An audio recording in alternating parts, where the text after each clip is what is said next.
Bien, entonces, en la clase pasada habíamos dado una pequeña explicación de cómo se resolvería este ejercicio, en donde tenemos dos motores conectados a una red eléctrica trifásica balanceada con un voltaje eficaz entre líneas de 240 kilovoltios y frecuencia 60 hercios.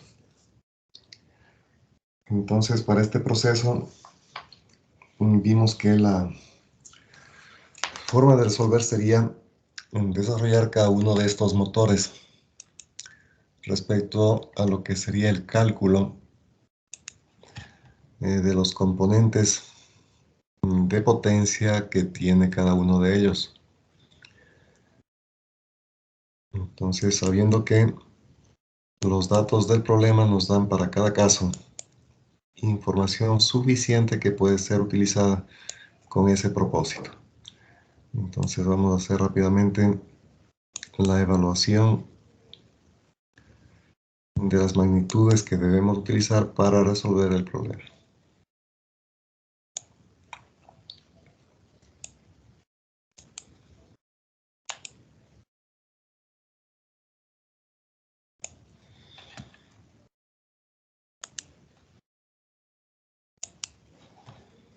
Bien, entonces para el motor número 1 se tiene como dato una potencia en kilovatios. Aquí deben fijarse bien en las unidades porque hay distintas formas de expresar la potencia, que son diferentes desde luego entre ellas, ¿no? En este caso la potencia activa es de 30 kilovatios. Entonces escribimos aquí una potencia 1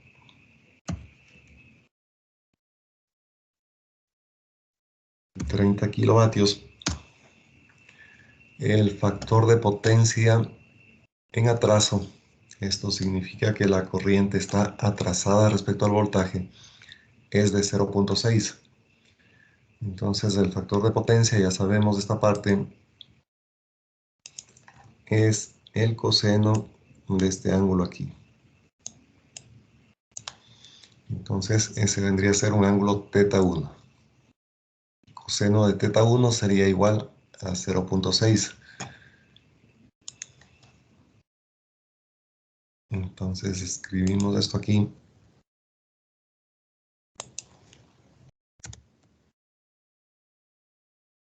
Coseno de teta 1 igual a 0.6. Factor de potencia.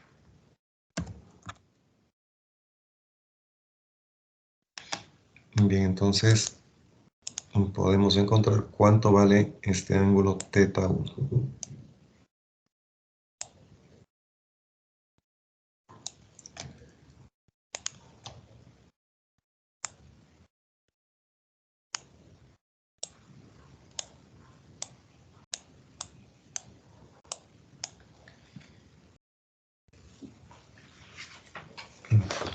Bien, entonces, ¿cuánto le dio ese ángulo, señor Aldaz Oscar? Buenos días, dije. Buenos días. Me dio 53.13. 23.13 grados, gracias. Bien, entonces, definidos estos dos parámetros en un triángulo rectángulo, usted ya puede sacar cuánto vale la potencia reactiva Q1. Q1 sería igual a cuánto, señor Caiza David.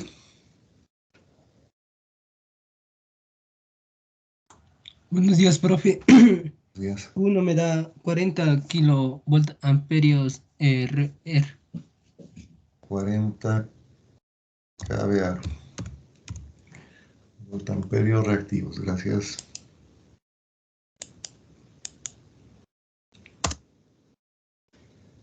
Por otro lado, para el motor 2, se dice que toma 45 kilovoltamperios reactivos. Es decir, aquí se da como dato la potencia reactiva Q2, que sería igual a 45. A ver. y el factor de potencia es de 0.8. Entonces, el coseno de este teta 2 igual a 0.8. Por lo tanto, el ángulo teta 2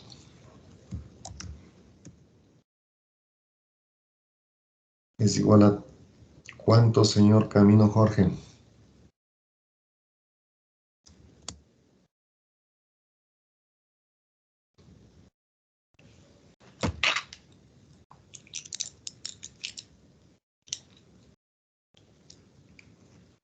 No está presente, señor Camino.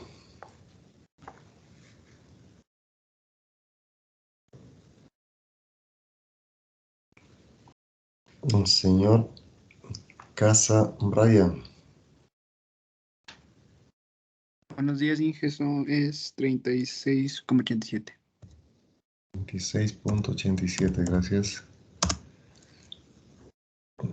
Bueno, entonces, con este angulito teta 2 y la potencia reactiva Q2, ya se puede calcular el valor de la potencia activa P sub 2.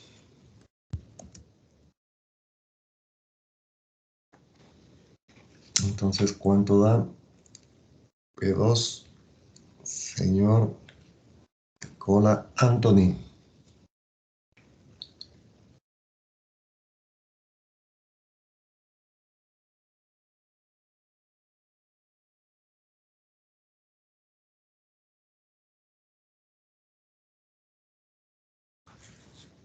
No está presente, señor Cola.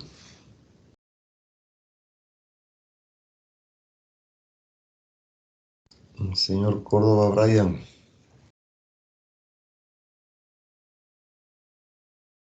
Buen día, profe. Ya le digo. Un ratito, por favor. Buenos días.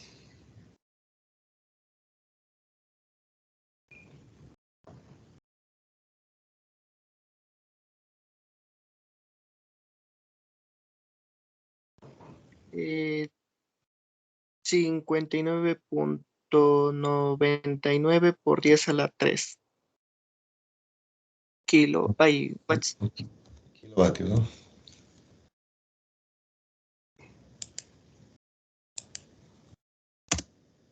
Pues, ya tenemos la información necesaria. Entonces, finalmente lo que hacemos es para una carga combinada, es simplemente sumamos la potencia activa total, serían los 30 más 59,99, digamos que son 60 acá. 60 más 30 es 90 kilovatios. 90 kilovatios. En la parte reactiva tendríamos 45 más 40, 85 kilovoltamperios reactivos. Sumamos estas dos potencias porque tenemos dos motores y ambos tienen un factor de potencia en atraso. Ojo con esto. Si el factor de potencia es en atraso, significa carga inductiva. La corriente atrasa al voltaje. Y en ese caso, las dos potencias reactivas son positivas. Si, por ejemplo, aquí le dicen, digamos, la carga 2 toma 45 kilovoltamperios reactivos con un factor de potencia en adelanto de 0.8, ese adelanto significa que la corriente está adelantada 90 grados respecto al voltaje. Y eso se da en cargas capacitivas. Y para cargas capacitivas, la potencia reactiva es negativa. En ese caso, habría que poner una Q2, por ejemplo, de menos 45 kVAR. Y sumar con esta otra Q sub 1. ¿Sí? Entonces, atentos con eso. Si son cargas capacitivas, la potencia reactiva es negativa. Aquí los dos son motores, son cargas inductivas resistivas, entonces hay que sumar directamente estas dos potencias. Bueno, entonces, si es que ya tenemos la carga total instalada, ya no necesitamos aquí de paso estar sacando la corriente individual en cada una de las fases del motor. Entonces aquí esta corriente, como vimos en la clase anterior, esta corriente de línea que estoy dibujando en rojo va a ser igual a la corriente que viene por esta línea al motor 1 y por esta otra al motor 2. Entonces aquí había que hacer doble cálculo. Tendríamos en este caso que sacar estas dos corrientes y sumarles para obtener la corriente de línea 1. Igual cosa hubiésemos tenido que hacer si es que trabajamos aquí, por ejemplo, con esta corriente en azul para el motor 1, con esta corriente azul para el motor 2. Encontramos esas corrientes, les sumamos y tendríamos la corriente de línea que está ingresando a esta planta. Por otra parte, si es que trabajamos con esta carga combinada, aquí ya está involucrado el efecto de los dos motores anteriores. Entonces, aquí es mucho más rápido.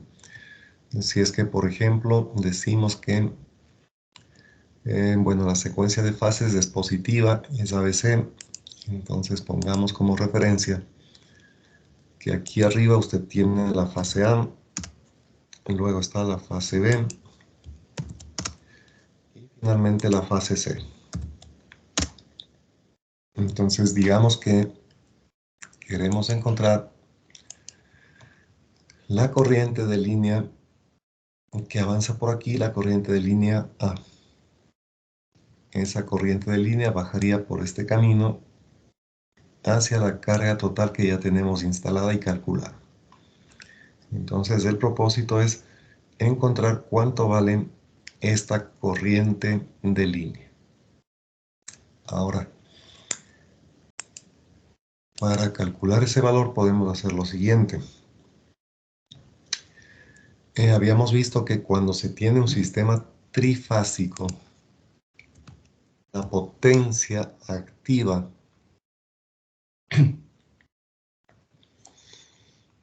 por ejemplo, se calcula como raíz de 3 veces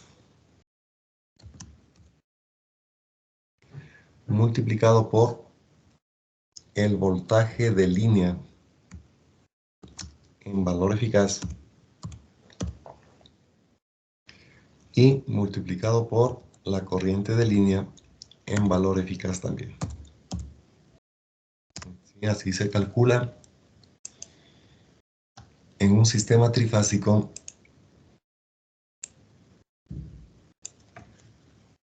la potencia activa. Aquí debemos tener en consideración que hay que poner también el coseno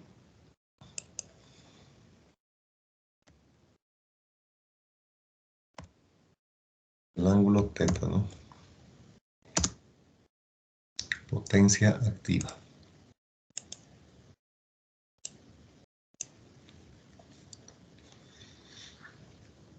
Muy bien. Entonces, podemos proceder a evaluar cuál sería el valor de esa corriente de línea en valor eficaz a través de esta expresión. Para esto, lógicamente, usted tiene que escribir aquí cuánto vale este angulito teta, que me va a dar en definitiva el desfasamiento entre el voltaje de alimentación y la corriente de entrada a esta carga. Bueno, entonces podemos realizar el cálculo de esta manera. Y luego sacaríamos la potencia reactiva, escribiríamos más bien la potencia reactiva Q, que sería raíz de 3, voltaje de línea eficaz por corriente de línea eficaz y por el seno del ángulo θ. Entonces ahí estaríamos sacando alternativamente el valor de la corriente. Bien.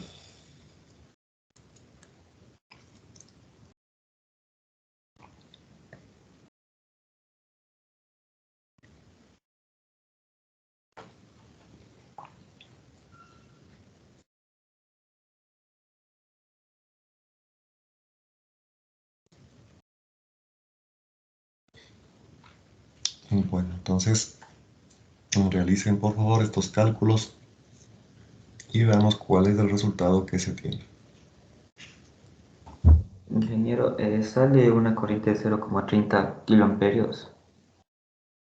En 0,30 kiloamperios. Entonces pongamos aquí ese valor. 0,30 kiloamperios, corriente de línea eficaz. Es igual a 0,30, sería 300 amperios en definitiva.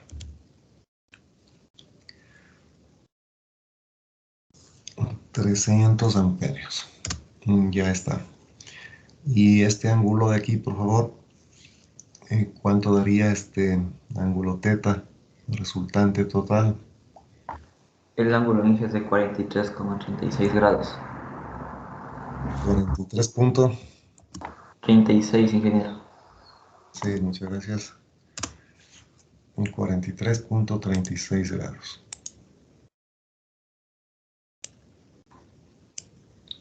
Ya. Bien. Tengan en cuenta que si, por ejemplo, queremos utilizar este dato de la secuencia de fases positiva, ABC, y esta corriente de línea que acabamos de encontrar es la corriente I sub A. Entonces, esa corriente IA puede ser definida de la siguiente forma. Recuerde que la corriente IA es un fasor que tiene un módulo y tiene un ángulo. Entonces, por ejemplo, la corriente IA va a ser igual. En este caso, el módulo viene a ser este valor eficaz que acabamos de encontrar. 300 y el ángulo que ponemos aquí es el desfasamiento que justamente tiene el voltaje con la corriente. Ese ángulo corresponde también al que vemos aquí en el triángulo de potencias. Entonces es 43,36. Ahora tengan en cuenta que es una carga inductiva y en una carga inductiva la corriente atrasa al voltaje. Eso significa que si tomamos un voltaje referencial para la fase A con 0 grados, entonces esta corriente I sub A presentaría un atraso de menos 43,36 grados. Entonces, la corriente estaría dado en amperios.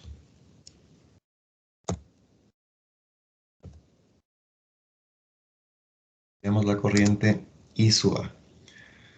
Para la corriente IB, tomando en cuenta que es una carga balanceada, esto significa que las tres fases son idénticas, tiene la misma resistencia y la misma reactancia inductiva. Entonces, en función de eso, ya directamente podemos poner la corriente IB, que va a tener el mismo valor absoluto, es decir, una corriente eficaz de 300 amperios, y tendría un ángulo que sería 120 grados desfasado respecto al que aparece aquí. Entonces habría que poner como ángulo menos 43.36 y menos 120 grados adicionales, ¿sí? Y para la corriente IC tendríamos igual, ya directamente 300 con el ángulo de menos 43.36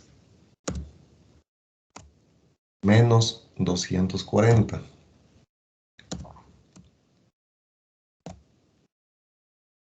O más 120 si usted quiere, queda lo mismo, ¿no? Entonces, esas serían las tres corrientes de línea.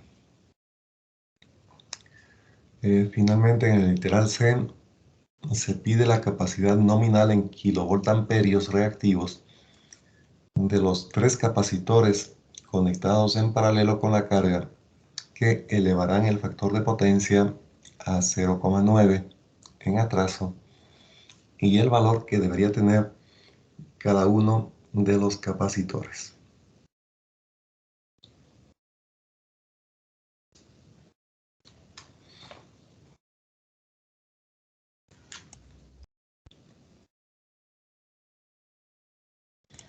Y que la corriente es de 0.3, creo. 0.3. Sí, Inge, concuerdo. Ya. Entonces, esto de 300 aquí, miliamperios es. ya. Entonces aquí nos quedaría que la corriente son miliamperios. Miliamperios, gracias. Entonces ya sabemos el resultado. Miliamperios. Miliamperios, listo. Bien, entonces para la segunda parte, nosotros instalamos aquí tres capacitores que, como ven, están conectados en delta. Al estar conectados en delta, cada capacitor está recibiendo el voltaje eficaz que tenemos entre las líneas, ¿sí? No se olvide, el dato del voltaje entre líneas es de 240 kilovoltios. Es el voltaje que, por ejemplo, tengo entre esta línea y esta otra, o entre estas dos de abajo, o entre la de arriba y la inferior. Ese voltaje es de 240 kilovoltios. Evidentemente, cada capacitor está recibiendo ese voltaje. Al tener cargas capacitivas, dijimos, se genera potencia reactiva negativa, ¿sí? Entonces, en el triángulo de potencias resultante que vemos aquí, el ángulo vale 43.36 y la potencia reactiva 85 kilovoltamperios reactivos. Entonces, como queremos mejorar este factor de potencia para que la potencia reactiva sea más pequeña, lo que significa una potencia aparente también más pequeña, que finalmente implica menor corriente de línea. Ese es el propósito en definitiva. Al tener una menor corriente de línea, absorbemos de la red eléctrica una menor potencia aparente. Entonces, lo que queremos hacer aquí es tener finalmente un triángulo que tenga la siguiente forma. En definitiva, vamos a necesitar aquí reducir la potencia reactiva de tal manera que nos quede finalmente el triángulo tal como estoy dibujando este momento en azul. Tenemos acá la misma potencia activa. ¿Por qué mantenemos la misma potencia activa de paso? Esa potencia activa es la que me permite impulsar las cargas que tienen conectadas en el eje los dos motores. Entonces, si en este triángulo alteramos la potencia activa, querría decir que esas máquinas eléctricas ya no pueden sostener activa la carga que está acoplada en el eje. Por eso debemos mantener la potencia activa constante. Y lo que hacemos es disminuir la potencia reactiva. Entonces, para tener este resultado, si el factor de potencia es de 0.9, quiere decir que este ángulo pequeñito en azul lo podemos conocer. Entonces, el ángulo final, el teta final, pongámoslo aquí abajo, el teta final tiene que ser de ¿cuánto, señor Medina Elian?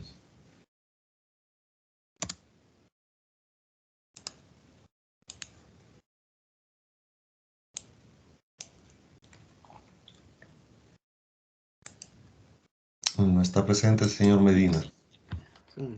A ver, señor Medina, hable un poquito fuerte que no le escucho casi.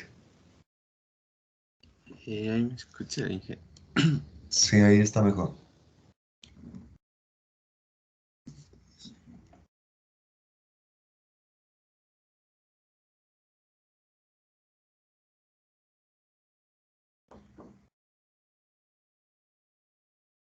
El coseno de teta final es igual a 0,9. Por lo tanto, ¿cuánto da el teta final? 25,84.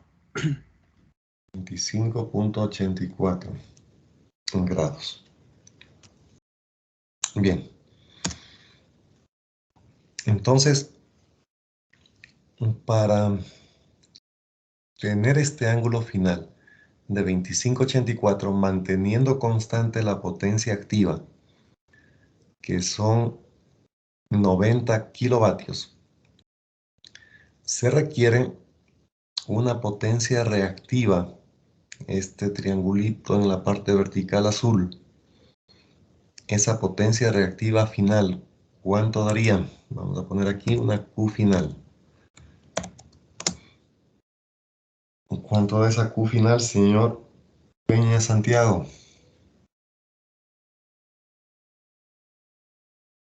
Ya, si me permite un momento, por favor.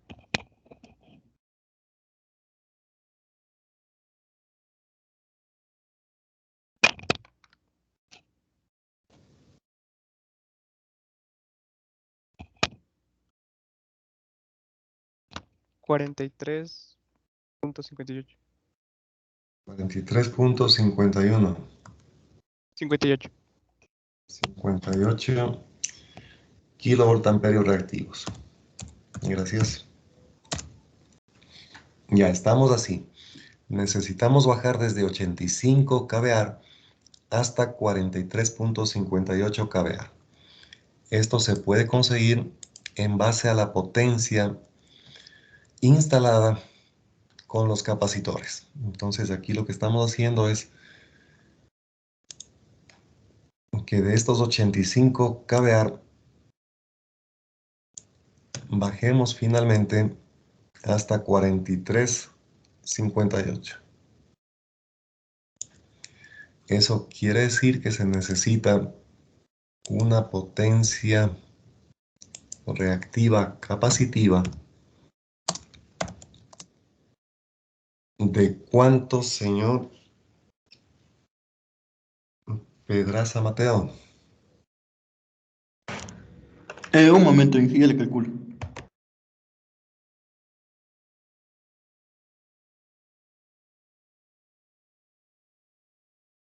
Entonces serían los 85 kVA que teníamos al inicio, menos los 43.58 que queremos que queden finalmente allí. Inge, sale 41.42 kilovatios reactivos. 41.42 kVA. Ya, esta es la potencia que debemos obtener desde nuestro banco de capacitores. Bien, por lo tanto, para terminar ya el ejercicio, como esta potencia de 4142 se debe a los 3 capacitores que tenemos aquí, entonces cada uno de ellos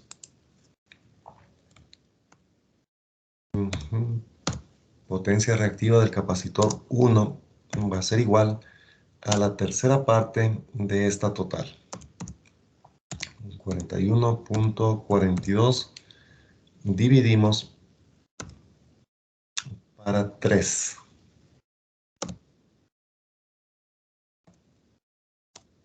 Entonces, esta división le da ¿cuánto, señor Suquitana Oscar?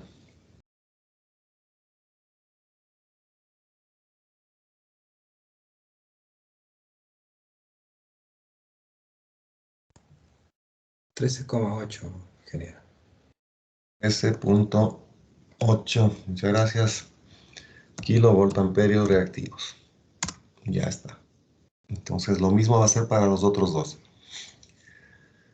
Bien, entonces finalmente sabemos que la potencia reactiva en un capacitor se calcula como el voltaje eficaz que está recibiendo elevado al cuadrado y dividido esto para la reactancia capacitiva, que es 1 dividido a su vez para omega C. Así se calcula la potencia reactiva en función del voltaje eficaz que está recibiendo el capacitor. Por lo tanto, de aquí podemos reemplazar este omega es 2pi por F. F vale 60 hercios. El voltaje que recibe el capacitor es igual al voltaje entre líneas, es decir, 240 kilovoltios. Por lo tanto, directamente de aquí sacamos el valor del capacitor. Entonces, el valor del capacitor quedaría igual a 13.800, que sería la potencia reactiva con que tiene que aportar ese capacitor, y esto dividido para, tendríamos que poner aquí 2 multiplicado por pi y multiplicado por F, que vale 60, eso es omega, y multiplicado por el voltaje más al cuadrado.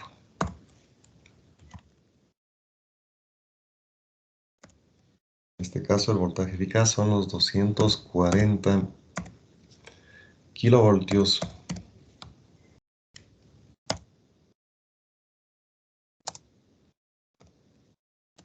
elevados al cuadrado.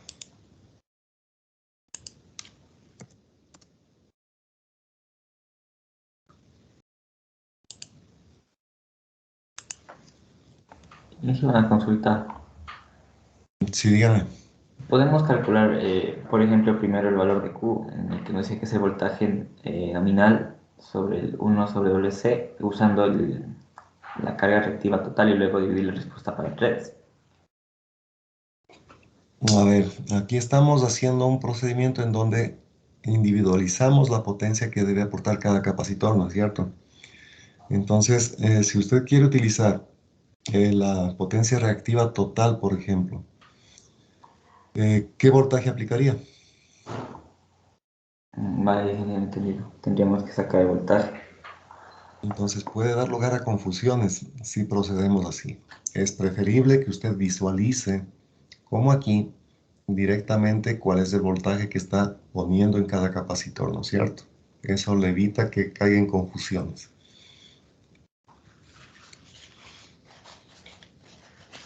Bueno, en todo caso, este valor de capacitor, ¿cuánto sale, señor Aro Ramiro?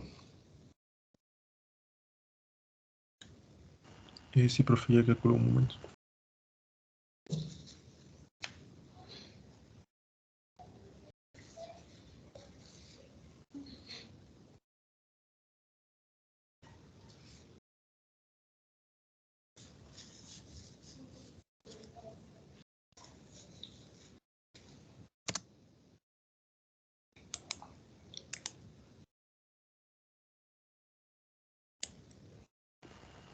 Sale 6.35 por 10 a la menos 10.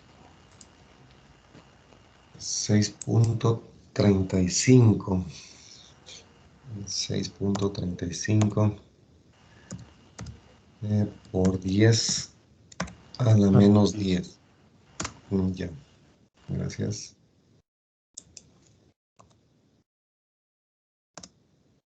Esto sería faradios, ¿no? Bien. Entonces lo mismo, si usted ya tiene el valor de la capacidad y quisiera implementar esto, tendría que especificar un valor comercial. Entonces, si por ejemplo no hay de 6.35 por 10 a la menos 10, pero se le presenta uno de 6.2, por ejemplo, por 10 a la menos 10, y otro que sea 6.8 por 10 a la menos 10, cogeríamos el de mayor capacidad. Un capacitor más grande significa mayor potencia reactiva. Y en este caso, el factor de potencia sería mucho mejor todavía, ¿sí? Entonces, siempre hay que coger el capacitor de valor comercial más alto respecto al que usted calculó. Habría que especificar también el valor de voltaje que debe soportar ese capacitor. En este caso son los 240.000 voltios. Evidentemente hay que poner aquí un factor de seguridad de un 15%, por ejemplo. Y finalmente la energía reactiva que tiene que manejar, los 13.8 kVA. Debería ser una potencia más grande que esta. Con eso estaría listo. Bueno, Inge, una pregunta. sí. Al momento de poner el capacitor, ¿por qué le ponía 2pi por 60? ¿Por qué no solo 60? Si 60 hercios eran. Aquí en la formulita usted tiene que poner voltaje eficaz al cuadrado sobre la reactancia capacitiva. La reactancia capacitiva es 1 sobre WC. Entonces, este omega que está viendo aquí es la frecuencia angular. Y la frecuencia angular se calcula como 2pi por f. F vale 60 hercios, está acá arriba, ¿no? Entonces, esta frecuencia es en radianes sobre segundo, lo que tiene que poner aquí. Ese es el omega. Bien. Entonces, bueno, para terminar con este ejercicio, ¿qué pasaría si, por ejemplo,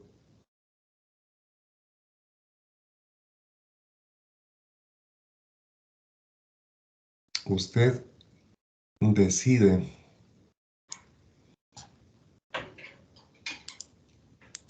utilizar aquí un banco de capacitores que no estén en delta, sino decide conectar un banco de capacitores que esté conectado en Y? Es decir, tendríamos algo como esto. Desde aquí bajamos el primer capacitor.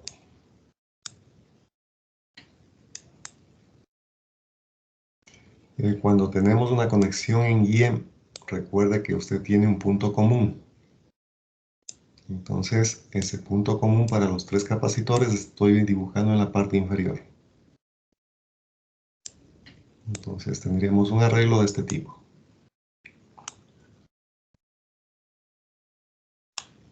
Entonces, los tres capacitores van a cumplir con la misma función, pero en vez de estar conectados en delta, están conectados en Y. Esa sería la conexión. ¿Qué es lo que cambiaría? En este caso, la potencia reactiva que aporta cada capacitor va a ser la misma. Lo que cambia, como usted se puede dar cuenta ya, es el voltaje que estaría soportando cada capacitor. Entonces aquí usted ve que el voltaje entre líneas no es igual al voltaje que soporta cada capacitor. ¿Cuál sería el voltaje que soportaría cada capacitor, señor Nicolás de Carlos? Sería el voltaje nominal de 240 kilovoltios sobre raíz de 3. Correcto, muy bien, señor Nicolás. Esa sería la solución. Entonces hay que calcular el capacitor siguiendo el mismo procedimiento, pero utilizando un voltaje que sería igual a 240 kilovoltios sobre raíz de 3. En un sistema trifásico conectado en Y, el voltaje de una fase, que viene a ser aquí, el voltaje que soporta el capacitor, se calcula dividiendo el voltaje entre líneas para raíz de 3. Esa sería la solución. Una duda. Entonces, esto podríamos implementar en caso de que no se consiguiera, por ejemplo, un capacitor que soporte mucho voltaje. Una consideración que podríamos tener en cuenta. Si alguien tenía una pregunta. ¿Podría repetir por qué no podíamos hacerle el capacitor general y después dividirle para 3? Esa parte no la entendí. A ver, lo que yo le decía es que si usted pone aquí, por ejemplo, usted quiere utilizar la potencia reactiva total, ¿no es cierto? Esa es la idea. La Q total, a ver, aquí salía, ¿cuánto daba la Q capacitiva? 41,4 creo, ¿no? Sí. 41, 42, ingeniero.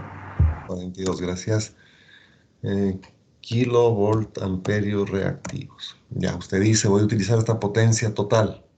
Entonces, esta potencia total tendría que ser calculada como un voltaje eficaz elevado al cuadrado y dividido para la reactancia capacitiva, que es 1 sobre WC. ¿Sí? Usted planea utilizar esta fórmula. Quiere utilizar la potencia total. Ya, entonces, primera pregunta. Esta fórmula le va a dar un equivalente capacitivo total, ¿no es cierto? La pregunta es, ¿qué voltaje pondría usted aquí?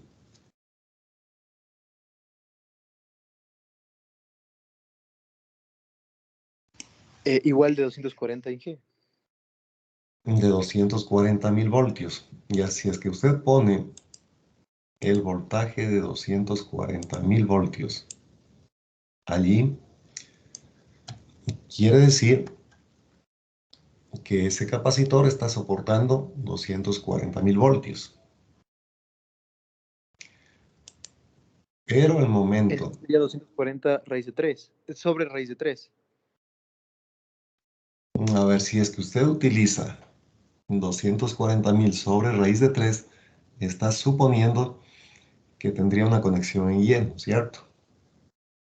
Ahora, tenga usted en cuenta lo siguiente. El propósito del compañero es finalmente sacar de aquí el capacitor equivalente, entre comillas, y después dividirle para 3, ¿no es cierto? Eso es lo que plantea. Cuando usted tiene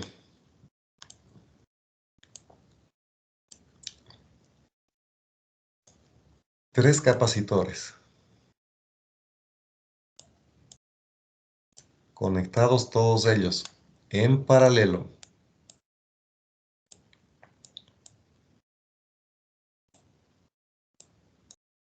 de esta forma, el capacitor equivalente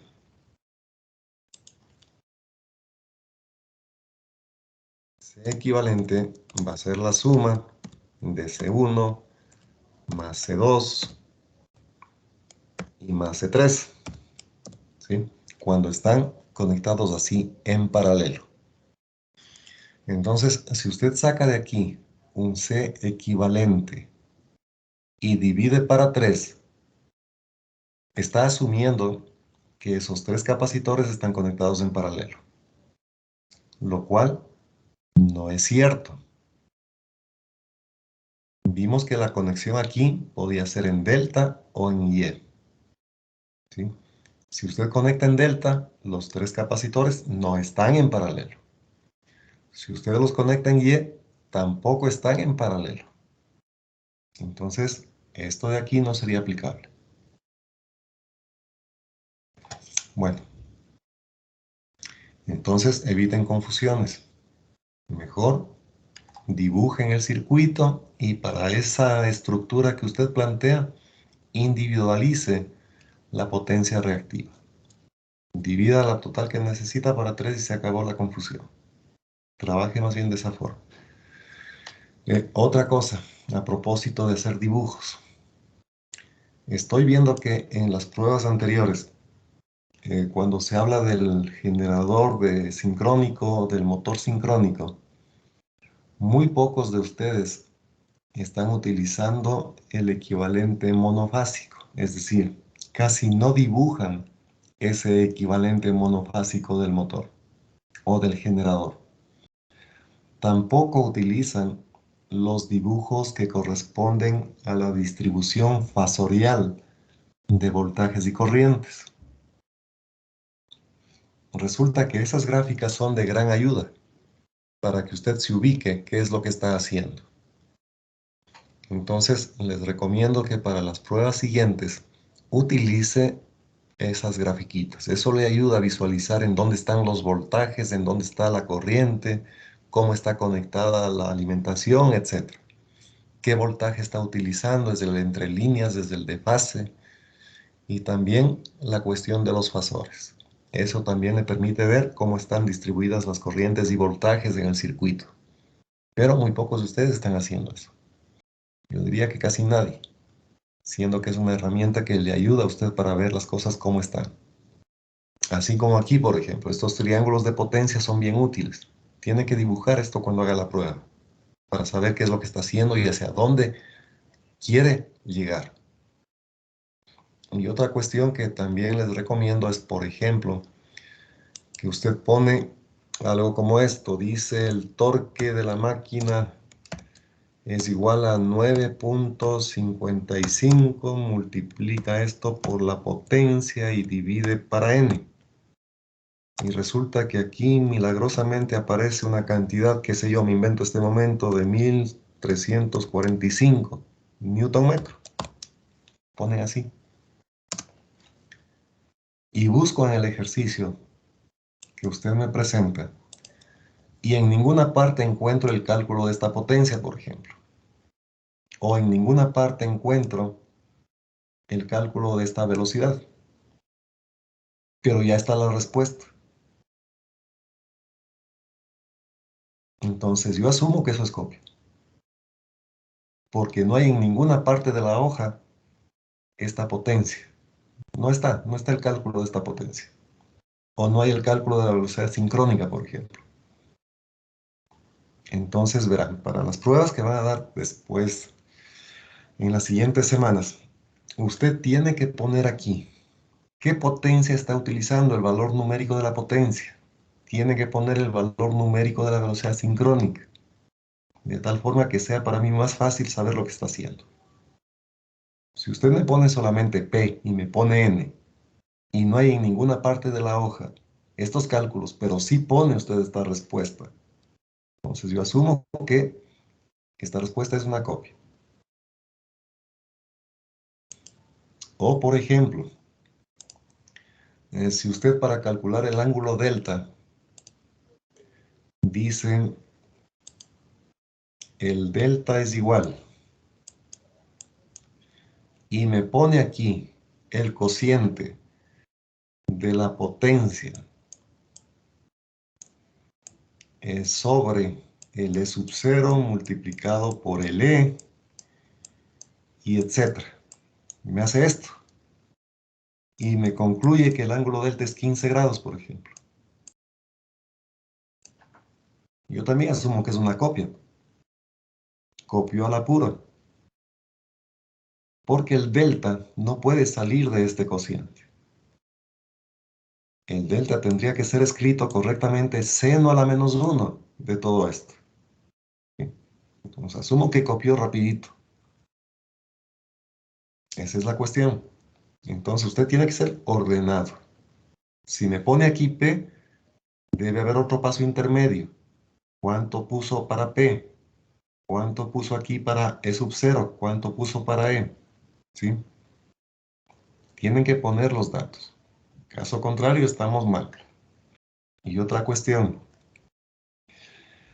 Tengo evidencias de 3 estudiantes que han colaborado entre ellos. Es decir, alguien resolvió el problema y pasó a los otros 2. Tengo las evidencias.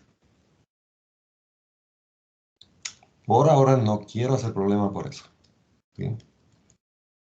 Si bien es cierto que ya le he puesto una notita, esto es copia y tiene una nota baja, no quiero ir a más allá de eso. ¿Sí? Con esas evidencias, muy bien, tanto el que resolvió como los que copiaron pueden verse en serias dificultades. Usted sabe que existe la política de la honestidad y toda una serie de principios que deben respetar. Pero si se vuelven a dar este tipo de cosas, el que resuelve el problema y los que copiaron van a verse en dificultades. Simplemente hay que hacer un informe para Consejo de Facultad indicando con evidencias lo que ha sucedido. Y ese informe puede pasar a Consejo Politécnico incluso. Y allí se está discutiendo las medidas que se pueden tomar en estos casos. Puede ser la pérdida directamente en la materia. Puede ser la pérdida en todas las materias que están matriculadas en este semestre. Y podría llegar incluso a la expulsión de la Politécnica. Eso es lo que puede pasar para los que copian y para el que pasó el ejercicio resuelto. Entonces ya está en sus manos. ¿Quiere arriesgarse a una medida de estas en su contra por tratar de ayudar a sus compañeros? Como le digo, yo no quiero hacer nada de eso este momento. Tengo las evidencias, pero no voy a hacer nada absolutamente sobre ese tema este momento. Primero tengo que decirles lo que puede pasar.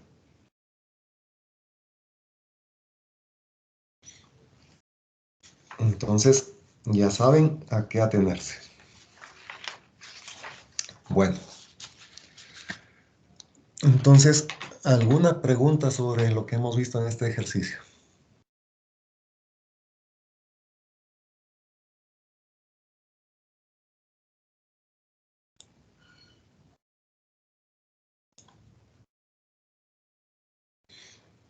Bien, entonces, para continuar y ya un poco introducirnos en lo que sería el uso del motor sincrónico para la compensación del factor de potencia en instalaciones industriales. Vamos a desarrollar un poquito el tema de lo que sería la potencia activa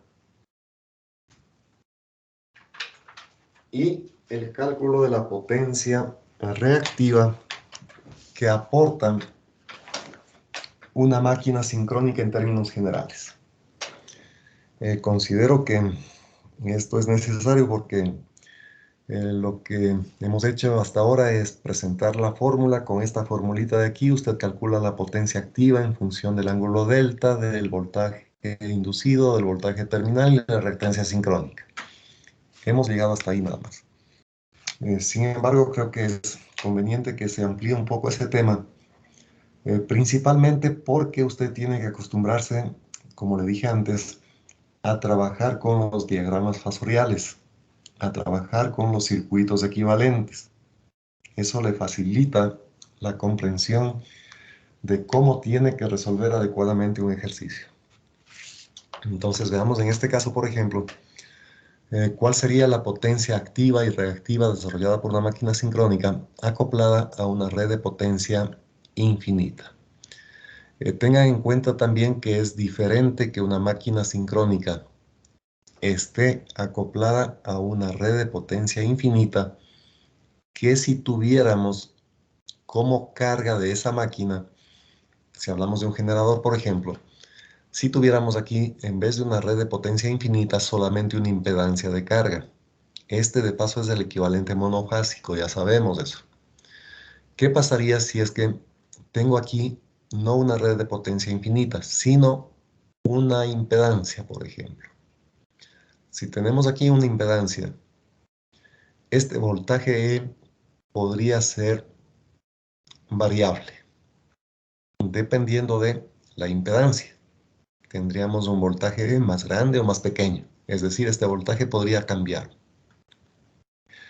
Y otra cosa, si tenemos aquí una impedancia como carga, la frecuencia de la señal eléctrica que apliquemos a través de este voltaje inducido también podría cambiar, ¿sí? Dependería de cómo estamos impulsando esta máquina. En cambio, si es que ponemos aquí una red de potencia infinita, una barra infinita que se le denomina comúnmente, quiere decir que aquí tengo cientos de generadores de energía, que pueden ser generadores sincrónicos y de otro tipo, así como también cargas resistivas, cargas inductivas, capacitivas y todo lo que usted se imagine aquí como carga. En ese caso, este voltaje E ya no se puede cambiar. Este voltaje E está definido por los elementos que están alimentando a esta red de potencia infinita. Entonces aquí forzamos a que este voltaje E permanezca fijo. Y también de paso, la frecuencia de esta señal eléctrica E también va a estar fija ya. En ese caso, la diferencia es notoria. No es lo mismo trabajar con un generador sincrónico alimentando a una carga individual que conectado en paralelo con una red de potencia infinita. Entonces, normalmente va a pasar que estas máquinas sincrónicas trabajarán conectadas en paralelo con una red de potencia infinita. Entonces, en esta situación vamos a enfocar el siguiente desarrollo. Bien, por un lado tenemos entonces, dígame. Disculpe una consulta. Con la potencia infinita y el circuito ¿habrían dos voltajes o solo habría uno? ¿O cómo sería? Bien, lo que le digo es que esta red de potencia infinita representa la agrupación de cientos de generadores, cientos de cargas resistivas, inductivas, capacitivas, que van a estar siendo alimentadas por esta red. Entonces, este de aquí que hemos puesto, nuestro equivalente monofásico de nuestro generador, es simplemente uno de los cientos de generadores que vamos a tener acá. Eso significa, le repito, que este voltaje ya no puede cambiar. Este voltaje va a estar fijo.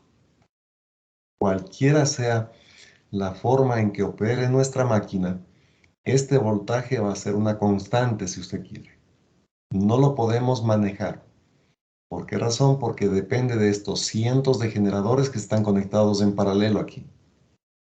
Entonces, si hablamos de una red comercial o una red doméstica, por ejemplo, este voltaje sería el voltaje terminal que tiene esa red, digamos 220 voltios, por ejemplo, o 120 voltios. Eso no lo podemos cambiar ya, eso va a estar fijo ahí. Depende de todos los elementos de esta red. Este voltaje inducido es sub cero, sí lo podemos manipular localmente. Y precisamente si usted tiene como aquí una máquina sincrónica conectada a esta red infinita, este voltaje E sub cero puede ser sujeto a cambio. ¿De qué depende el E sub cero? De esta corriente I sub X. Nosotros podemos manejar localmente sobre esta máquina la alimentación de esta corriente I sub X. Entonces, dependiendo de esta I de X, tendríamos un voltaje E sub cero que podría ser más grande que este voltaje E. Podría ser E sub cero igual a este voltaje E sub E. O podría ser E sub cero menor que este voltaje E. Y de acuerdo a estas opciones, podríamos decir la potencia que maneja esta máquina sería positiva, sería negativa. Y cuando hablo de potencia, me refiero a la potencia activa y también a la potencia reactiva. Entonces, si es que nosotros queremos acoplar este generador sincrónico a un bus infinito como este, lo primero que tenemos que hacer es ajustar este valor E sub 0 mediante la IX para que la magnitud de este voltaje sea exactamente igual a la magnitud de este voltaje E. Primera condición. La segunda condición que deberíamos cumplir es que la frecuencia de esta señal eléctrica E sub 0 sea igual a la frecuencia de la señal eléctrica E. Y finalmente, ya hablando en términos de máquina trifásica, la secuencia de fases de este generador debería ser igual a la secuencia de fases que tenemos en esta red de potencia infinita. Cuando esas tres condiciones se cumplen, entonces podemos conectar esta máquina a la red sin dificultad. Una de las cosas que va a pasar allí es que, como este voltaje es sub 0, dijimos, tiene que ser igual a este voltaje E. Si estos dos voltajes son iguales, no existiría corriente circulando por esta reactancia. Y si no hay corriente circulando por esta reactancia XS, decimos que esta máquina está flotando en la red. Eso es lo primero que tiene que hacerse para incorporar este generador a la red eléctrica. Bueno, entre otras cosas, no estoy hablando aquí de forma muy resumida. Por otro lado, una vez que ya usted conectó este generador a la red, y siendo que este voltaje sub 0 es igual a E, la corriente inicial de partida va a ser 0. Y una vez que ya está acoplado el generador a la red, entonces sí, manejando el I sub X, tendríamos control sobre este voltaje E sub 0. Podríamos tener un voltaje sub 0 más grande o más pequeño que E. Y de acuerdo a eso, el comportamiento de la máquina va a ser diferente. Entonces, un poquito vamos a ver este tema, ¿no? Bien, entonces para avanzar, tendríamos lo siguiente. El voltaje, a ver, escribamos eso. El voltaje es sub 0. Estamos asumiendo de que ya hemos conectado este generador a la red y que, por ejemplo, hemos aumentado la corriente IX para que el voltaje sub 0 sea más grande que el voltaje terminal E. Si es que eso se cumple, la corriente va a estar circulando tal como ve usted aquí, desde E sub 0 hacia la red de potencia infinita. Y por lo tanto, este voltaje E sub 0 va a ser la suma del voltaje terminal E más el voltaje que se tenga sobre esta reactancia inductiva, porque ya está circulando la corriente. Entonces, más JXS multiplicado por I.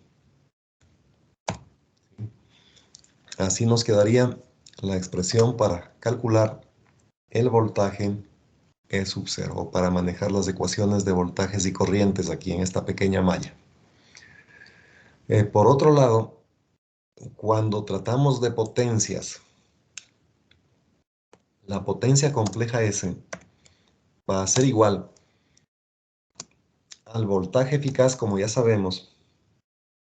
Bueno, tal vez le ponemos aquí RMS por la corriente eficaz y RMS. Estos son fasores. Y si hacemos este cálculo para este equivalente monofásico, este voltaje eficaz sería el que tenemos en esta fase y la corriente eficaz sería la de esta línea de aquí. Hay que tener en cuenta que, como les digo, estos son fasores, fasor voltaje y fasor corriente. Adicionalmente, este fasor corriente, ya sabemos, tiene que estar conjugado.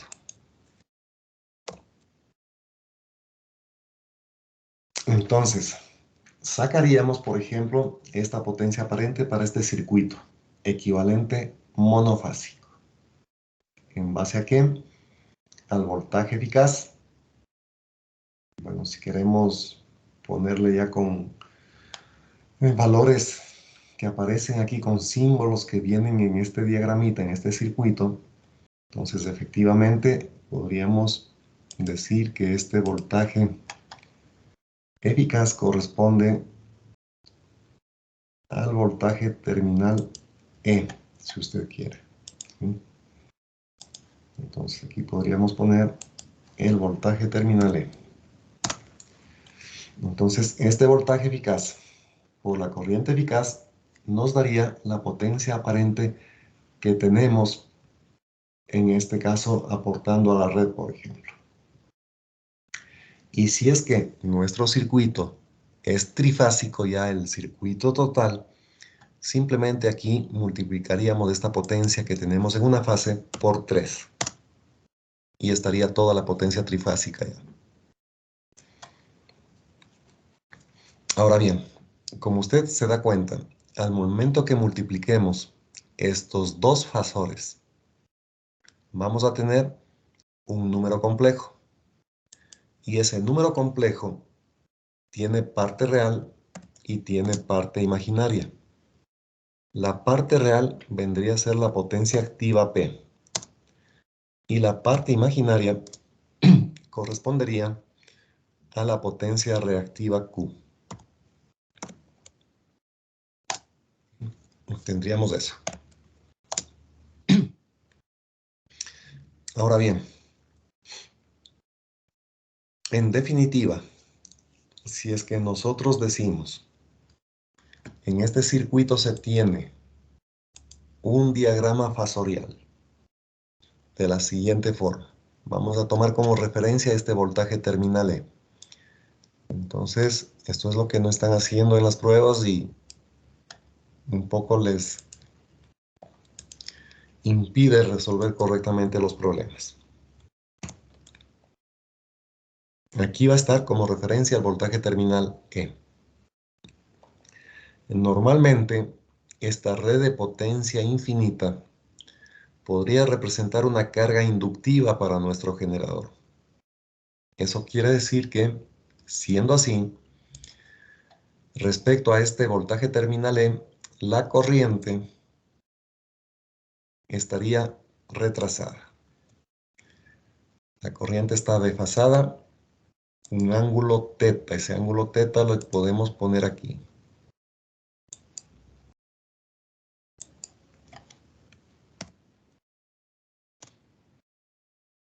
Bueno, ahí está el ángulo de desfasamiento entre voltaje terminal y corriente, el ángulo teta. Esta va a ser la corriente I. Fasor corriente I. Como usted se da cuenta acá en el circuito, esa corriente I está entrando a la red, pero es la misma corriente que está pasando por esta reactancia inductiva, XS. Entonces, si me concentro solamente en este elemento, en esta XS, usted multiplique la corriente I por XS y va a obtener como resultado el voltaje E sub X que hemos estado denominando. Ese voltaje E sub X evidentemente va a estar adelantado 90 grados respecto a esta corriente. Entonces va a estar así. Allí va a estar el voltaje sub X, adelantado 90 grados respecto a la corriente. Entonces podemos poner, este es el voltaje E sub X. ¿Cómo saco este voltaje sub X? Está aquí abajo. J XS por I. Entonces finalmente, si es que trasladamos este voltaje sub X y le sumamos con el voltaje terminal E,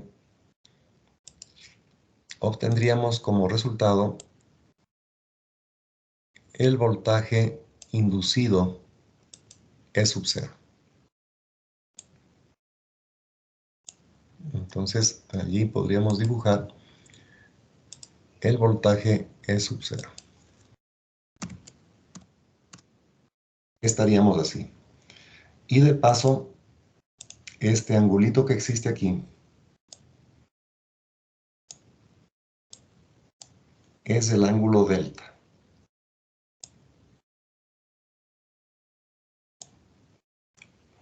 Entonces, mire, en este caso hemos hecho este diagrama fasorial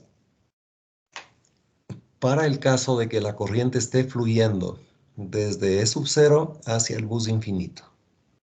Es decir, estaría trabajando esta máquina como un generador. Y en el caso de ser un generador, usted sabe que el voltaje inducido adelanta al voltaje terminal. ¿Qué pasaría si en vez de tener un generador sincrónico aquí, tenemos un motor? Entonces, si es un motor, tomamos potencia desde la red a través de una corriente que cambia de sentido y esta potencia eléctrica le transformamos en potencia mecánica en el eje de este motor. En consecuencia, si es que este es el caso,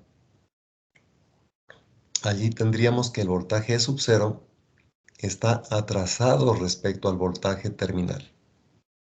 Lo que habría que dibujar allí es un voltaje sub 0 que, por ejemplo, estaría de esta forma.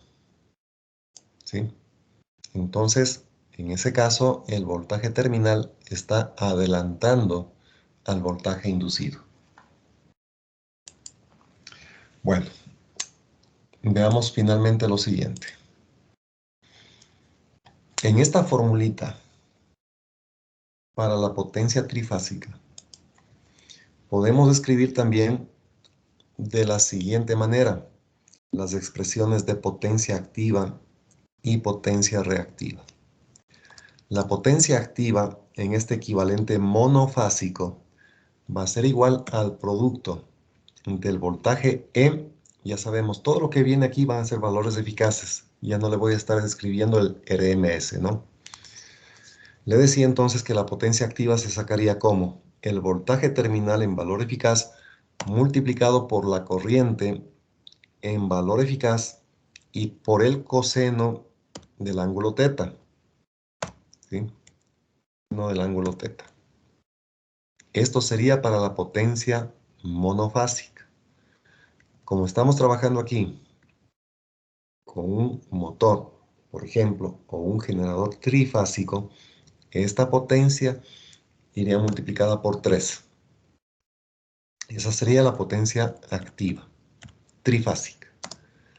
Y la potencia reactiva trifásica sería J multiplicado asimismo por 3 por el voltaje terminal E por la corriente I en valor eficaz y por el seno del ángulo teta. ¿Sí? Entonces, así quedaría la potencia trifásica calculada en función de este equivalente monofásico. Usted posiblemente se está acordando, pero cuando vimos circuitos trifásicos, la potencia aparente trifásica se calculaba como raíz de 3 multiplicado por voltaje de línea y corriente de línea. Y eso está bien, así es. Lo que pasa es que aquí no estoy trabajando con voltaje de línea. Este voltaje E es el voltaje de fase, ¿sí? Eso es todo. Usted me va a decir, pero este voltaje de fase puede ser puesto en función del voltaje de línea, correcto. Y ahí está de por medio ese factor raíz de 3. ¿Sí? Entonces aquí no hay el raíz de 3 porque estoy trabajando con un equivalente monofásico y esas potencias le multiplico por 3 simplemente. Tenga en cuenta que en este equivalente monofásico, este voltaje terminal es igual al voltaje de línea dividido para raíz de 3. ¿Sí? Eso es todo. Bien, entonces, en este circuito también podemos ver que la corriente I se puede calcular de la siguiente forma. Si es que estamos trabajando con el primer caso que habíamos dicho, que la corriente está fluyendo hacia el bus infinito, Entonces, la corriente I podría ser calculada como el voltaje E sub 0, el voltaje inducido, fasor voltaje inducido, menos el fasor voltaje terminal E. Y esto dividido para JXS.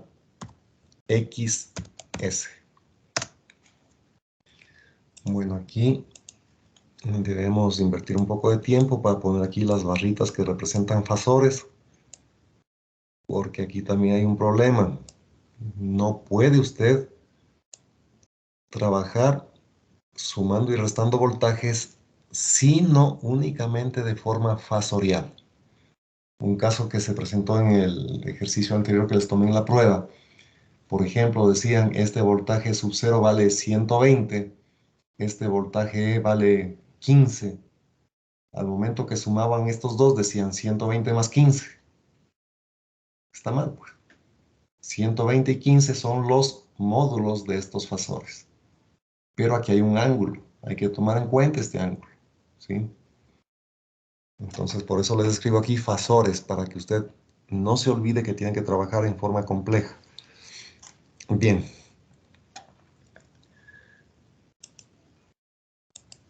¿Qué otra cosa tenemos aquí? El voltaje E sub 0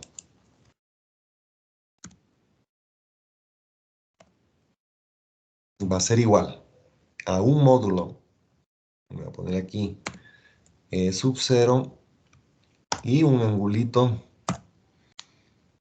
que sería el ángulo delta que están viendo en el diagrama fasorial. Bueno, para no estar perdiendo mucho tiempo, le voy a poner con D simplemente, ¿sí? Ese es el ángulo delta. Aquí le voy a poner también. Bien, entonces este sería el fasor E sub 0. Entonces, al ser un número complejo este, va a tener una parte real. La parte real va a ser igual al módulo de E sub 0 multiplicado por el coseno de delta. Y la parte imaginaria quedaría como J E sub 0 por el seno de delta, ¿sí? Así va a quedar esto. Por otro lado, el voltaje terminal en forma fasorial va a tener un módulo que es E y va a tener un ángulo que, de acuerdo a lo que estamos dibujando aquí, va a ser de 0 grados, ¿sí? Entonces, esas son las condiciones de trabajo. Ahora lo que hacemos simplemente es utilizar la formulita para la corriente y escribir lo siguiente. El fasor corriente va a quedar igual. Reemplazamos aquí simplemente. El fasor E sub 0. Entonces, el fasor E sub 0 tiene parte real y tiene parte imaginaria. Aquí está. Y la corriente me dice que es igual a este fasor E sub 0 menos el voltaje terminal E.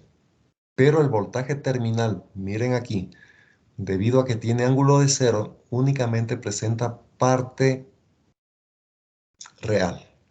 No tiene parte imaginaria este fasor voltaje terminal E. Entonces, al hacer esta operación matemática que usted ve aquí, E sub 0 menos E, podemos agrupar los términos de la siguiente manera. La parte real de E sub 0, que es esta cantidad de aquí, menos la parte real del fasor voltaje terminal, que viene a ser E. Entonces aquí me va a quedar E sub 0 por el coseno de delta menos el voltaje terminal E. Voltaje terminal E. Esa sería la parte real de esa resta que están viendo en la fórmula para la corriente. Y tendríamos evidentemente la parte imaginaria. J, que sería E sub 0 por el seno de delta. Entonces así nos va a quedar esta operación que aparece aquí en el numerador de la corriente. Esto efectivamente estaría dividido para JXS.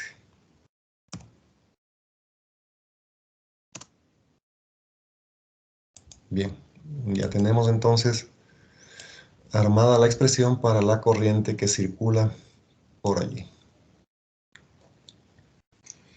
Bien, para sacar la potencia compleja, miren ustedes aquí arriba, se necesita la corriente pero conjugada. Entonces, si aquí tengo el fasor corriente, debo escribir ese fasor corriente pero conjugado. Entonces, eso le vamos a poner aquí abajo.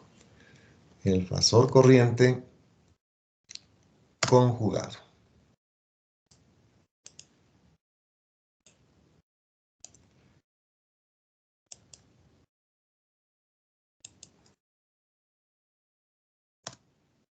Entonces la conjugada de la corriente quedaría de la siguiente manera. Fasor corriente conjugado.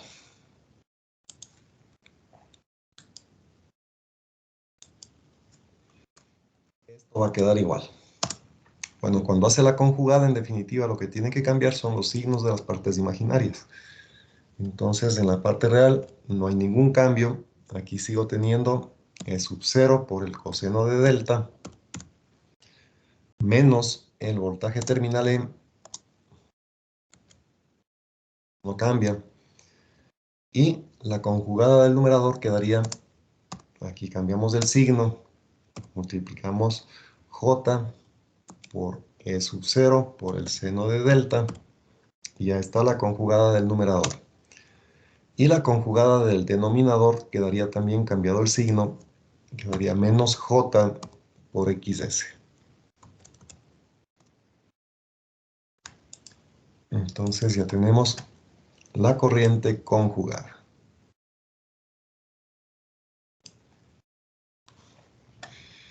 Y en función de este resultado, podemos obtener ya lo que sería la potencia compleja S para nuestro sistema trifásico. Fijarse bien. Entonces aquí ponemos, miren, aquí me dice 3 veces. Entonces esto es igual a 3 veces el voltaje terminal en valor eficaz. Ya dije que ese voltaje simplemente le voy a poner como E. Ya le elimino el RMS. Y esto tiene que estar multiplicado por, multiplicado por la corriente conjugada. Entonces tengo 3 veces E y la corriente conjugada es la expresión que ustedes tienen ahí abajo. Entonces, de nuevo, E sub 0 por el coseno de delta menos el voltaje terminal E. Esa es la parte real.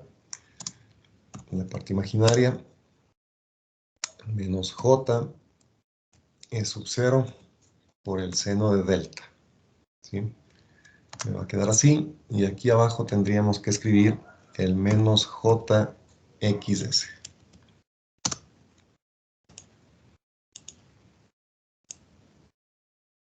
Ya está. Entonces, de esta manera sacamos la potencia aparente del sistema trifásico.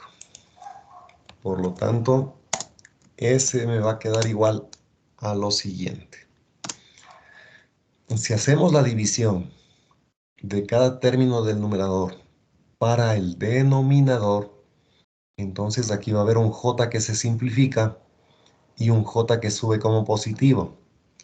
Entonces aquí me va a quedar 3 veces el voltaje E. El voltaje E sub 0. Esto va a estar dividido para XS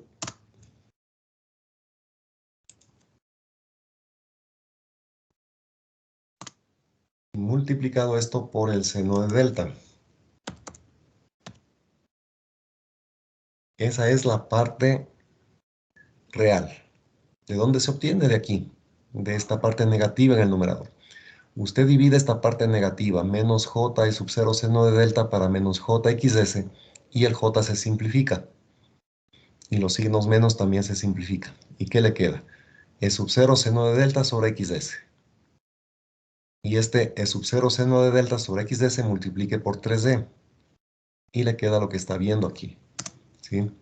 Entonces, este primer término que hemos obtenido como parte real de esta formulita es lo que hemos estado utilizando para sacar la potencia activa de un sistema trifásico. La fórmula que hemos utilizado nosotros es E sub 0, xs y seno de delta. Pero esto es válido para el equivalente monofásico. Como es un sistema trifásico, aquí aparece el 3 nada más. ¿Sí? Entonces, esta es la primera parte de la ecuación que estamos manejando. Y luego tenemos aquí una parte compleja. Va a quedar una parte compleja también aquí. Esa parte compleja va a ser el producto de dividir este término que está viendo por aquí para este jxs negativo. Entonces tendríamos aquí un j, el 3, que viene de este coeficiente. También interviene allí el e, pero este e le voy a pasar a multiplicar a todo esto. Entonces me quedaría 3 veces. Pondríamos aquí en el numerador el voltaje terminal E. Eso multiplica a este E sub 0 y coseno de delta. Entonces, E sub 0, coseno de delta. Y me queda finalmente un menos E por E. Es decir, voltaje terminal elevado al cuadrado.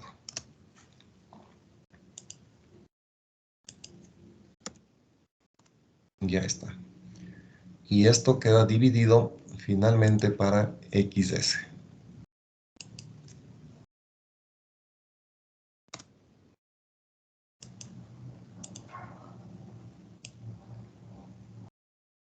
Bien, entonces esta es la fórmula completa y la demostración de cómo queda la potencia activa y la potencia reactiva en un sistema trifásico. Entonces, ya tenemos aquí la parte de potencia activa, que sería toda esta parte de acá. Esa es la potencia activa trifásica. Y esta otra viene a ser la potencia reactiva trifásica.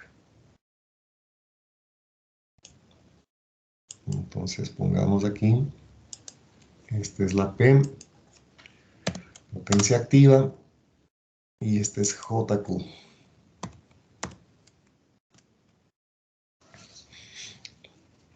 Bien, entonces de aquí podemos obtener los siguientes análisis. Primero, si es que cogemos esta parte que es la potencia activa, usted ve claramente que es una función seno. Entonces, si es que dibujamos esa función seno, resulta que la potencia activa nos va a quedar así.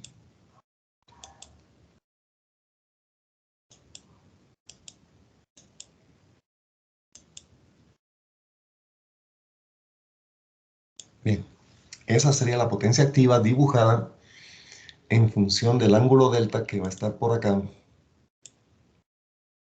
para cuando delta vale entre 0 y 180 grados. Y aquí de paso les hago notar también lo siguiente. En un examen que les tomé en una de las últimas pruebas, se decía, por ejemplo, la máquina tiene una potencia activa de 230 kilovatios, por ejemplo. Le decía esto. ¿Sí?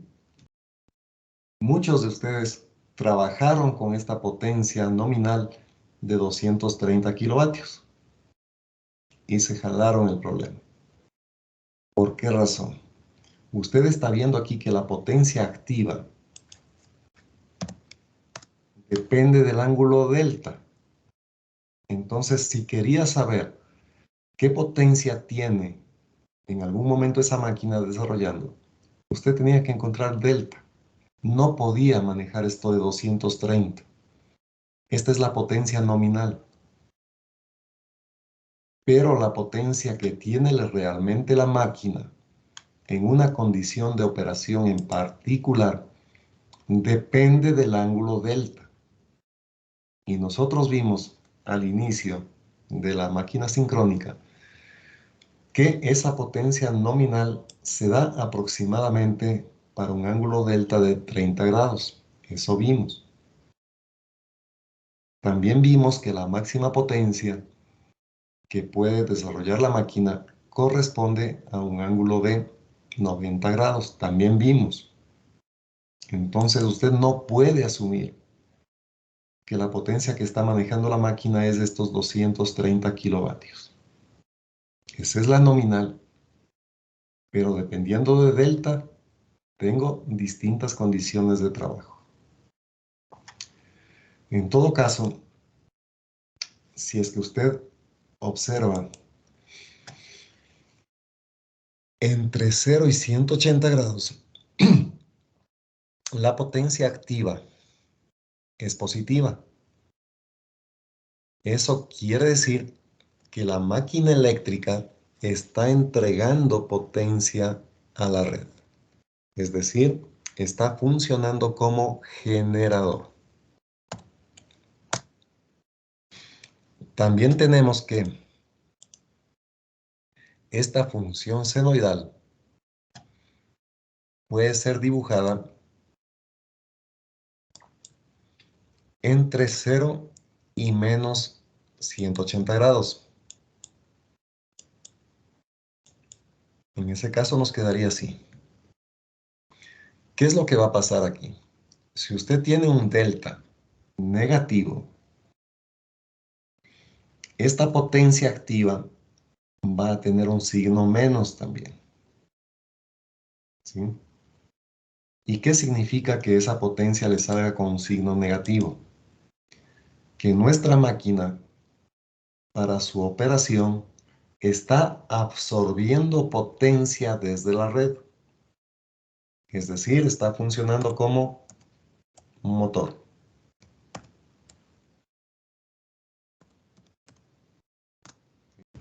Entonces, mire, esta ecuación matemática le permite entender esto. Si la potencia P le queda positiva, la máquina está entregando potencia a la red. Pero si esta P le queda negativa, quiere decir que la máquina está absorbiendo potencia desde la red. Y estaría en este caso funcionando como motor. También aquí arriba, miren, el diagrama fasorial. Este diagrama fasorial presenta un ángulo delta positivo. Quiere decir que este dibujo corresponde a la operación de la máquina como generador. Y si es que el E sub 0, como ya les dije también hace un momento, si el E sub 0 les queda por aquí abajo, el delta va a ser negativo. Si el delta es negativo, el voltaje terminal está adelantando al E sub 0. Quiere decir que cuando el E sub 0 está hacia abajo, está la máquina funcionando como motor. Precisamente en este caso tendríamos deltas negativos. El voltaje terminal E está adelantando al E sub 0. Entonces estaría funcionando la máquina como motor. ¿Sí? Entonces, esta grafiquita de aquí es importante para un poco quedar claros sobre qué significarían esos signos que se obtienen matemáticamente en las potencias. Esto hemos visto para la potencia activa. Ahora, ¿qué pasa con la potencia reactiva? En la potencia reactiva, miren ustedes, tenemos un numerador que puede ser positivo o puede ser negativo. ¿Qué pasaría, por ejemplo, si es que igualamos este numerador a 0 o ponemos aquí una desigualdad? Digamos de la siguiente forma, voy a trabajar aquí con las dos opciones. La primera posibilidad que tendríamos es que el numerador sea positivo. Abajo el denominador va a ser positivo de ley. Entonces, ¿qué pasaría si es que E sub 0 por el coseno de delta es mayor que 0. Es mayor que 0. Noten que aquí en el numerador se está simplificando un e con el e del exponente acá, ¿no? Entonces me queda e sub 0 cos delta mayor que 0. Si es que esto sucede, quiere decir que la máquina sincrónica entrega potencia reactiva inductiva a la red. ¿Sí? Entonces, si esta cantidad queda finalmente positiva, tenemos potencia reactiva Q positivo aquí. Entonces diríamos aquí, el valor de Q va a ser positivo. Mayor que 0. Y en consecuencia, la máquina entrega potencia reactiva inductiva a la red. ¿Qué es lo que pasaba con la potencia activa cuando aquí me quedaba positivo? Decíamos que la máquina está entregando potencia activa a la red.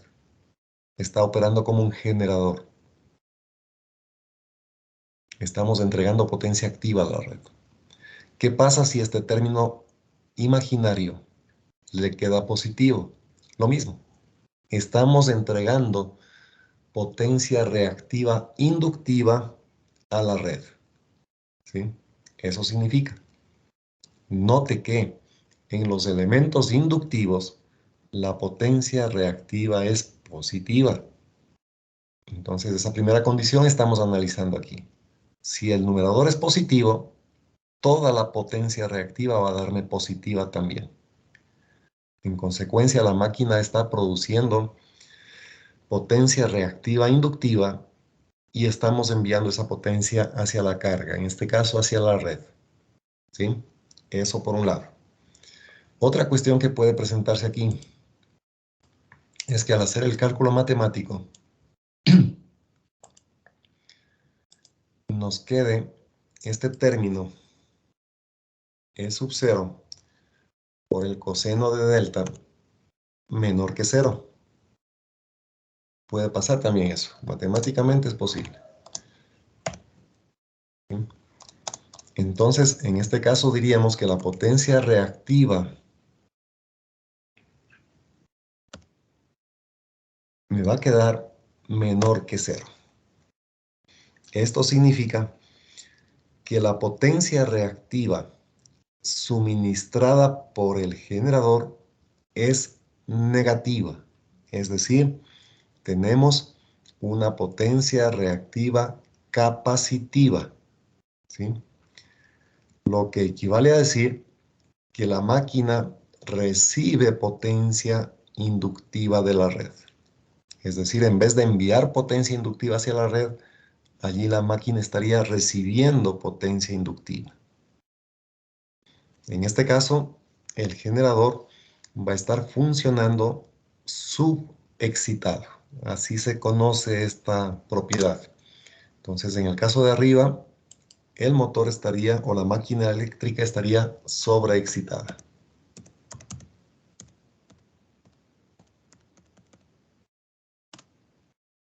Mientras que cuando la potencia reactiva me da negativa, la máquina está subexcitada.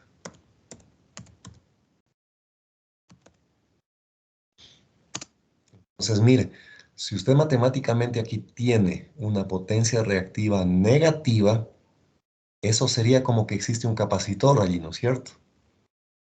Entonces ahí precisamente está el hecho de que nosotros podemos utilizar esta máquina para mejorar el factor de potencia. ¿Cómo mejorábamos antes con los capacitores simplemente, ¿no es cierto? Así se mejoraba el factor de potencia. Aquí estamos viendo que si esta potencia reactiva me da tipo capacitivo, muy bien puedo entonces utilizar esta máquina para conseguir el mismo propósito. ¿Sí? Y eso es lo que les había mencionado antes. Una máquina sincrónica puede ser utilizada para mejorar el factor de potencia. Es precisamente por este hecho, porque podemos tener aquí un efecto capacitivo. ¿Sí? Entonces luego vamos a ver cómo se calcula estas características. De momento, si tienen alguna pregunta hasta aquí.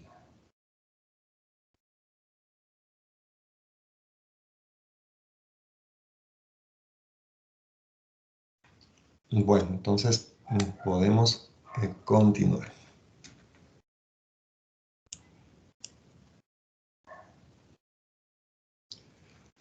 Bien, veamos ahora cuál es el efecto de cambiar la corriente de excitación en nuestra máquina. Para eso tomemos, como ven aquí, un equivalente monofásico que está conectado a una red de potencia infinita, una barra infinita. Para poder hacer esta conexión ya vimos que debería cumplirse tres condiciones. Voltaje sub 0 igual a voltaje terminal E. La frecuencia de estas dos señales eléctricas tiene que ser la misma. Y también la secuencia de fases, tanto de mi generador como de la red infinita, tiene que ser la misma. Entonces, una vez que tenemos cumplidas esas condiciones, podemos conectar esta máquina a la red. Cuando hacemos esto, al inicio del acoplamiento, vamos a tener un voltaje terminal como referencia que podríamos dibujarlo como fasor. Un voltaje terminal que estaría, por ejemplo, así. A ver, vamos a ponerle como fasor. Ese voltaje terminal estaría así.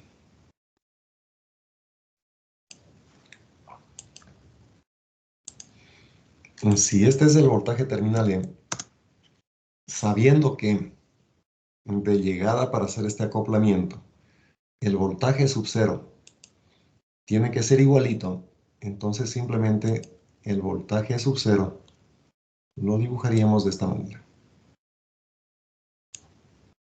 Entonces, los dos voltajes son idénticos.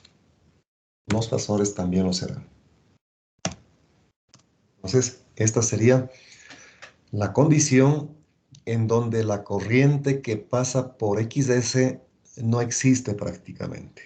Los dos voltajes son iguales y la máquina estaría en condición flotante en nuestra red.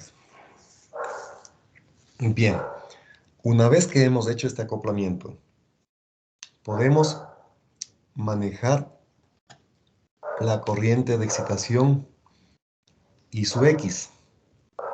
De tal manera que, por ejemplo, un aumento en I sub X va a representar un aumento en E sub 0. Recuerden ustedes que una de las gráficas que vimos antes, justamente cuando funciona esta máquina como generador, teníamos una curvita así de esta forma, en donde en el eje vertical aparecía el voltaje inducido E sub 0.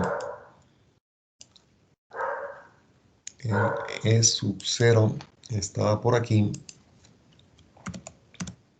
En el eje horizontal teníamos la corriente de excitación I sub X. Entonces decíamos, conforme se va incrementando la corriente de excitación, el voltaje de salida también va subiendo, prácticamente de forma lineal. Y luego aparece ya la saturación de la máquina. Entonces, hay que trabajar en la región lineal, con la reactancia sincrónica no saturada. Entonces, aquí ven que si aumentamos I sub X, el voltaje sub 0 también puede subir, puede incrementarse. Si hacemos esto, entonces, partiendo de esta condición inicial, podríamos decir, al aumentar la corriente I sub X, aumenta el voltaje sub 0. Y entonces la corriente que va a circular por el circuito va a ser E sub 0 menos el voltaje terminal E, y esto dividido para JXS. Entonces no hay ningún problema, esa ecuación va a regir en el caso de que incrementemos la corriente de excitación.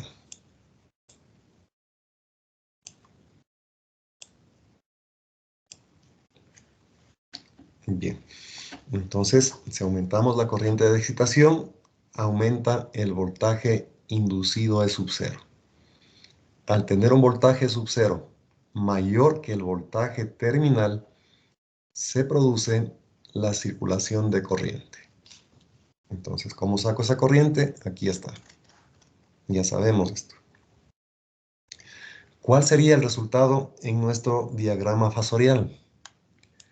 En nuestro diagrama fasorial tendríamos en consecuencia que dibujar de la siguiente manera. El voltaje terminal no lo podemos cambiar porque eso depende del bus infinito, ¿no es cierto? Entonces ese voltaje quedaría tal cual. Aquí estaría el voltaje terminal E. Lo que ha sucedido es que ahora el voltaje inducido se incrementó. Entonces ese voltaje inducido va a estar un poco más grande que este voltaje E. Digamos así, hemos manejado la excitación, la I sub X, haciendo que el voltaje inducido E sub 0 aumente. Estaríamos así. Y entonces, al voltaje terminal le tenemos que sumar el voltaje E sub X en la reactancia sincrónica. Entonces, ese voltaje E sub X va a estar así. Le sumamos con el voltaje terminal y obtenemos como resultado el voltaje inducido E sub 0. Entonces, este es el E sub X. Quedaría así el diagrama fasorial. Ahora, ¿cómo estaría la corriente que circula? Si tenemos dibujado el voltaje E sub X de esta manera, la corriente que pasa por esa inductancia, por esa reactancia inductiva, va a estar desfasada respecto a ese voltaje que está dibujado en verde. Y ese desfasamiento es de 90 grados. ¿Sí? En el elemento inductivo, usted tiene este E sub X. La corriente que pasa por esa inductancia va a estar desfasada a 90 grados. Eso quiere decir que desde aquí podemos dibujar la corriente I hacia abajo, desfasada a 90 grados respecto al voltaje en la bobina. Entonces ahí estaría el fasor corriente I. ¿Sí? Entonces, esta sería la situación para el diagrama fasorial al momento que hemos procedido a incrementar el voltaje inducido a través de un aumento en la corriente de excitación I sub X. Bien, ¿y qué es lo que pasaría si es que en cambio disminuimos la corriente de excitación? Si es que bajamos la corriente de excitación, evidentemente, voy a dibujar ya rápidamente aquí. Si es que bajamos la corriente de excitación I sub X, el voltaje E sub 0 disminuye. El voltaje terminal no cambia. Eso depende del bus infinito, como le indico. Entonces aquí deberíamos dibujar otra vez el voltaje terminal tal cual estaba antes. Pero si bajamos la corriente de excitación, el voltaje E sub 0 disminuye. Entonces, ese voltaje sub 0 va a ser más pequeñito ahora. Va a estar así, por ejemplo. ¿Eso qué significa? Que en la reactancia inductiva XS hay una caída de voltaje que va a venirse, en cambio, ahora en sentido contrario.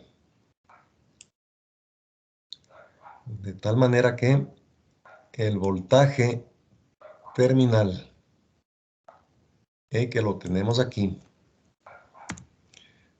hagámoslo en azul mismo, el voltaje terminal E menos el voltaje en la reactancia inductiva o reactancia sincrónica XS, que es este de aquí, me da como resultado el voltaje inducido E sub 0.